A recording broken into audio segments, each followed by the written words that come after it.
Peter Untersteiner inleder kvällens V64 tillsammans med Clean Table.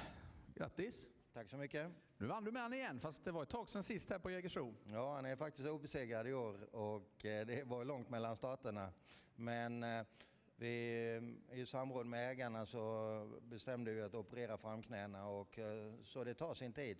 Och han travar klart godkänt idag, så håller han den stilen så kan han få en rolig vinter.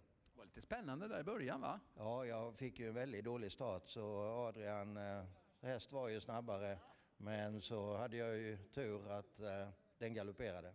Sen blev det ganska enkelt, va? Ja, det var ju tacksamt med 19 första varvet, så det var ju mycket tacksamt att sitta där då.